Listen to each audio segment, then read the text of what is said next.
Chip, you can tell from because you're on video, you can't see it right now, but I have azaleas next to me because it is Masters Week. Were those okay? Hold on. Can we get those back again? Let's go back on full screen, Graham. Because are those blooming azaleas? Or no, only one of them has bloomed. I was going to say I see a lot of green. There's a lot of green because Augusta was not sure that it would be timed right, so they iced them like they control the azaleas down at Augusta National Golf Club. Floral on Wyndham Clark's shirt during the practice round. I don't know if you got to look at that. Oh, I did. I saw him in the press conference yesterday. It was gorgeous. It was better than Jordan Spieth's shirt. It was something else. Yeah, listen, we're fired up to hear those tickling piano keys. You know, the greatest thing that might happen to the Cover 3 podcast is for morning thunderstorms on Thursday, because every single year we talk about that Thursday show as the most distracted show of an entire season. All four of you guys watching the Masters at the same time? All four of us are sitting here. We're answering mailbag questions, and then all of a sudden, one person who's watching on actual cable goes, Scotty! Then somebody else watching on a stream goes, Scotty! And just, we get a cascading responses to the early wave of the Masters. So if there's thunderstorms and the play is delayed, will some be frustrated? Yes. But will the Cover 3 listeners get a more focused podcast? Probably. All right, Chip Patterson. Let's dig into some things. This happened, I guess it was Thursday when I was out at the Final Four. So we talked Wednesday, and then I saw the story on Thursday. So this is new for us, even though the story dropped last week. The Athletic did a story about, and I know you wrote about it too, college sports tomorrow.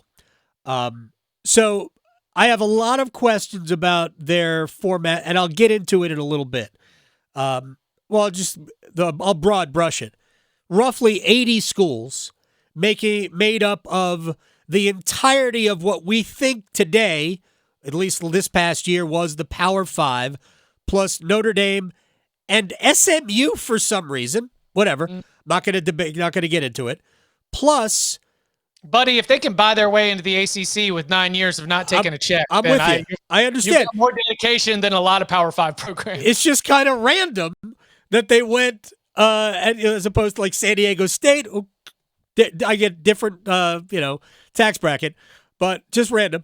And then of the group of five, the two teams essentially that played for the conference championship of those five leagues would be in a separate division, but the winner of that division would go to the college football playoff, the college sports tomorrow, college football playoff. Who among college football's real power brokers would be in any way, shape, or form interested in this? None. Right. Yeah, I mean, there's like two conversations. There's, hey, let's have fun talking about the format, which is message board talk. Yes. Which is like barroom banter. And then there's Outlook. And that was why, like, my editor called me the night it dropped. I think it was a Wednesday night. He said, hey, man, like, we don't think this is serious, but we need to acknowledge it. Right. Can you write on this and respectfully tell people why it's not serious and why, right. we need to be able to recognize that. For example, number one deputy, like one of the high executives in the NFL office, is a part of this 20-person working group.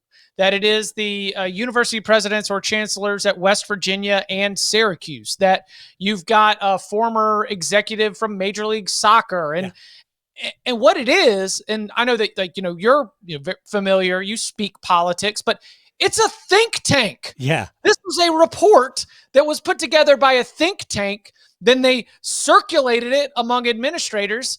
And I was so amused that the reporting from The Athletic made it so clear that Greg Sankey and Tony Petitti were not a part of this. Right. And had not sat down with them to meet. Nor had Brett Yormark.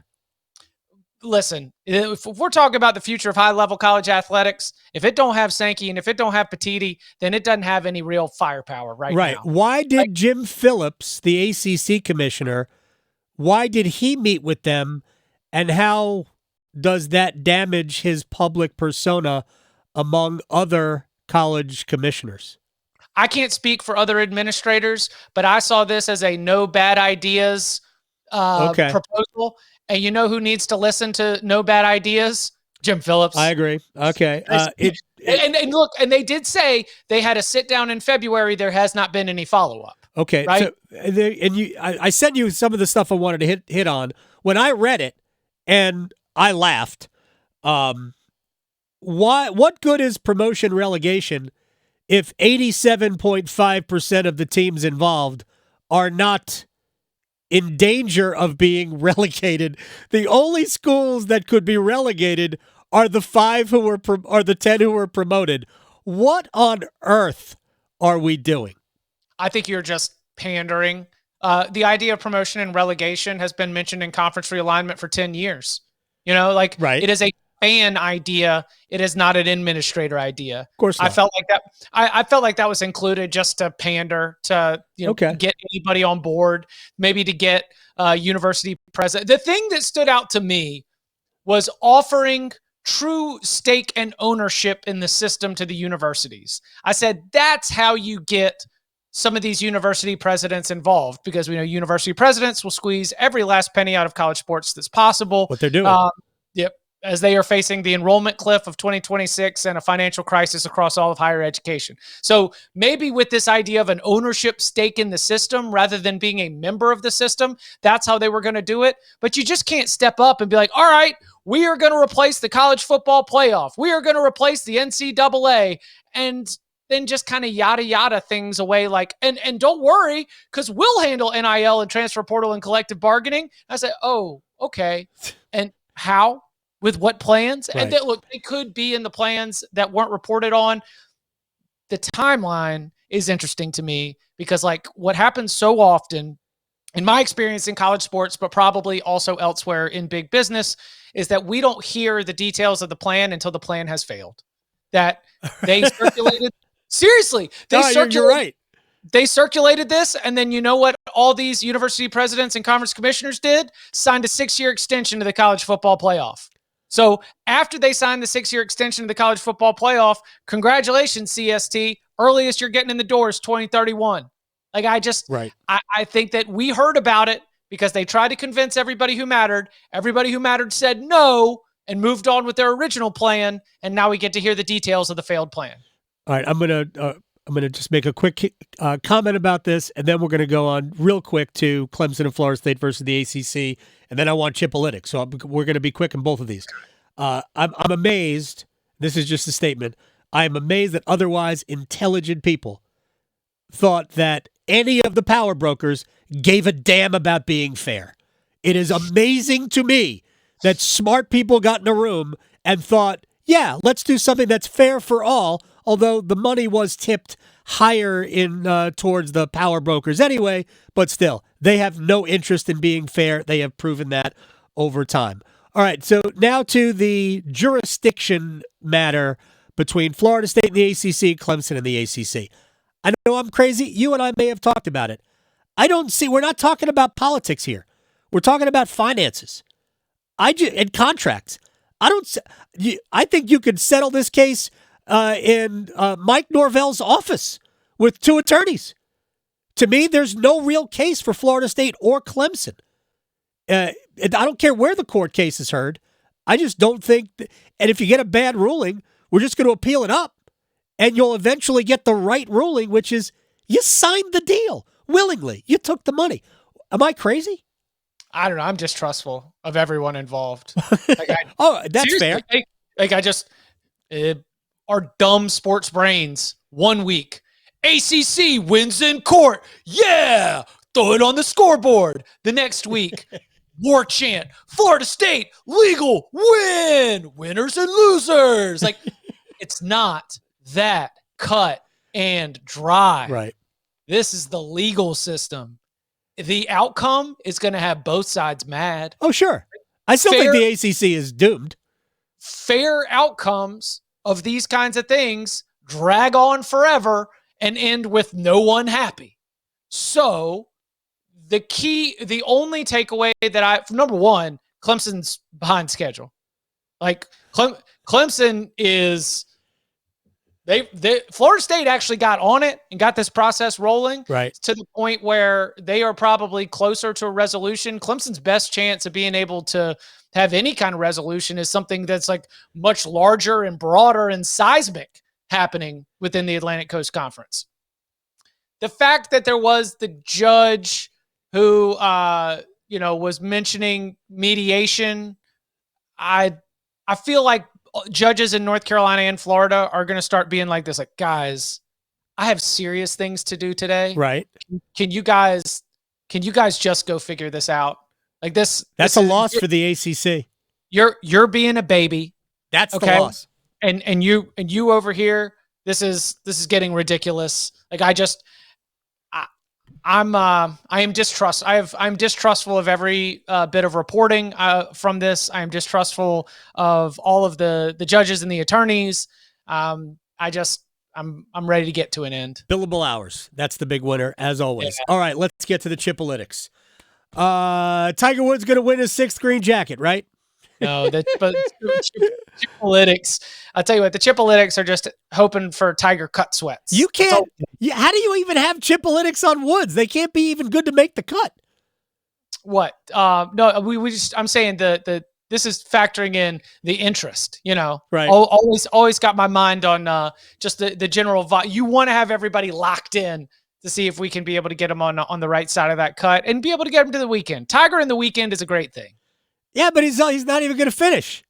He didn't finish last year. I know. He didn't finish the PGA. He didn't finish Riviera. He hasn't completed a 72-hole event in more than a year and a half.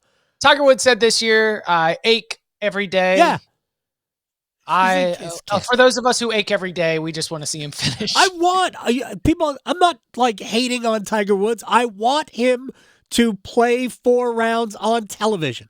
I want him on my, I'm not under any illusions that if I want to watch Tiger Woods on television on Saturday, it's going to be at masters.com because he's going to be featured group because he's going to be like the first or second group off. He might be playing with one of those playing markers, so he's not playing by himself.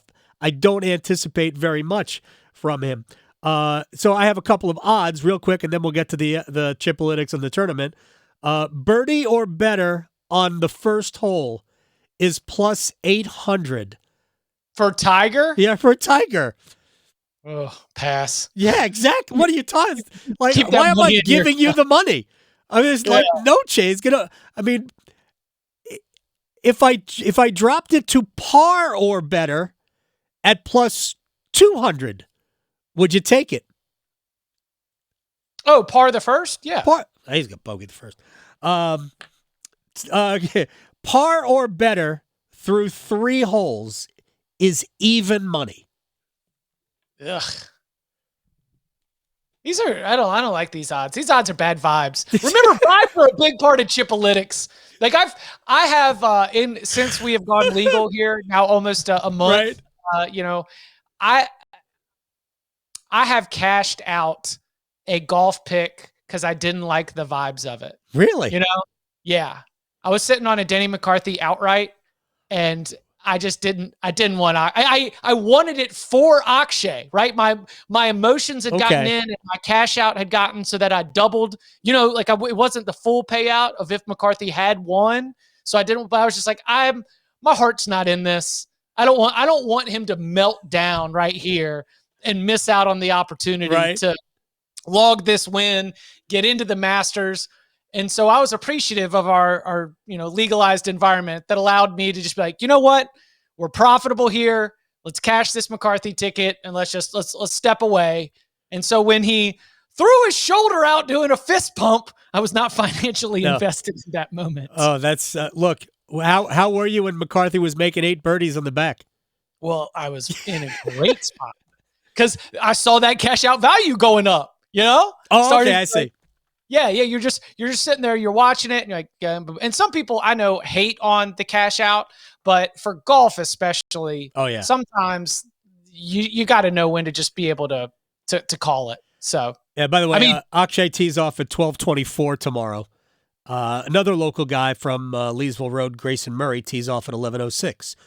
Murray's had a little bit of a resurgence here. He's a hell of a player. They're playing in groups that not necessarily worth your featured grouping. Feature groups, which you can watch on Paramount Plus. There you go. Bogey-free round for Tiger, plus 900. Any round, bogey-free, plus 900. No, that's not the way he plays. He's going to have like 3 birdies, 3 bogeys. Yeah. 3 birdies, 5 bogeys, 2 over. That's as bad a bet as plus 800 for birdie or better on the opening hole. A hole-in-one is plus, I believe, 10,000. That's actually, I kind of like that better. I kind of like hole-in-one better. I mean, obviously, I like that better. And as somebody who just whimpered away the fact that we had 0 buzzer beaters in the NCAA tournament. That's right. None. 0. None. Saw that one just flitter away on Monday night. Goodbye. I did will there be a buzzer beater? Yes, absolutely. It's March Madness. Come on. It was before legal wagering, so I was just doing it for fun.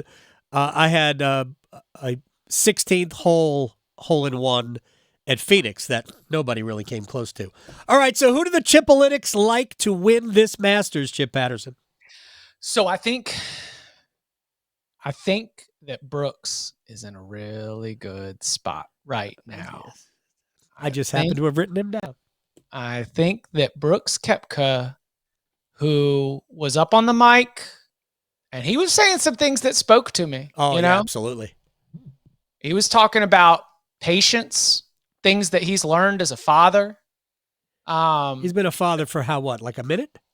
Well, I mean, it was enough that he got his little boy out there at Miami to watch him stink it up. But, he hated that golf course so much. He could not have been talking less glowingly about it. He talked about the lessons that he learned from last year. I think that there's, the comments of, what does it mean to you to be tied with these people for 5 majors? And his response is, I don't know, but I know that there's 19 ahead of me on that list. Yeah, there's not 19. He's obviously eliminating some. There's not 19 ahead of him. He must be including the guys at 5 and then kicking out some of the old guys like Harry Varden. But that's somebody who plans on winning more major championships. Oh yeah. In terms of a little bit longer shots, like ones who I'm looking at to just filling out a fantasy lineup or anything else. I like Shane Lowry. I like Hideki Matsuyama. I think that Siwoo's had a really good spring and is trending in the right direction. Yes, he has. So those are going to be some. Obviously, like I'm gonna go down with the ship. Xander's so good. I just at some point it's got to happen. Plus 1,400 to win for Xander. Plus 2,000 for Brooks Koepka. Give me a first round leader. Oh, Akshay. Really? What? Why not? I mean, like even with his shoulder. First round lead. Let's see. I'm not good at first. Are you good at first round leaders? No, I'm terrible at all this. Okay. Nobody should ever take my advice ever. I've got a colleague over at Sportsline, which is like our gambling outfit at CBS Sports. I'm on the early edge every Friday at 10 a.m. Sia Nejad is very, very good at doing first round leaders. Really? He hits like 4 a year. And of course, you hit one first round leader, the odds payout is incredible. Yes, if you hit 4 a year, you're making a lot of money. I don't have a good feel for that. Especially, I would not recommend first round leader this year at the Masters, unless of course, I'm not going to yuck your yum. But we got thunderstorms coming on Thursday. The first round might not end till Friday morning. That is true. It's going to be it's going to be, honestly, even on outrights. I was texting a buddy today. I said, I might wait until we get everything lined up, like almost maybe even to the weekend, and then jump back in and be able to, figure out who's who and what's what, because there are going to be significant advantages based on when your tee time is, when your waves are, how much golf can get done, how much golf is played in the rain, in the wind. All those things are going to make the first 2 days really, really wonky. So I'm very curious to see who ends up emerging out of it. But also, yucky golf goes back to my Shane Lowry. I think that's somebody who can plot around in adverse conditions. I like it, and I like the twitching Denny McCarthy to be a first-round leader, or Joaquin Niemann. Niemann's plus 3,000. McCarthy is plus 6,000. Your Siwoo Kim, who I had written down as a potential contender here, plus 4,500 first-round leader. Somehow Tiger Woods is plus 6,000 to be the first-round leader. My assumption is he's the only player who finishes the first round. Everybody else, I don't know, leaves when Tiger Woods posts like a 4-under. Oh, that's the path. Hey, tell me the game script for Tiger Woods as the first-round leader. Everyone else is gone. Let's let it go.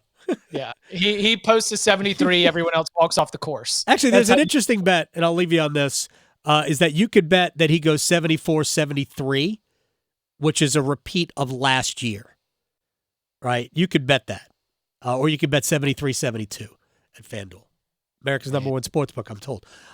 Chip Patterson, you're the best, as always, my friend. Talk to you next week. Is your pick Brooks? Yeah, my pick's Brooks. I think that's the right pick, to be honest. All right, sir. Talk to you next week. Sounds good. Y'all be well.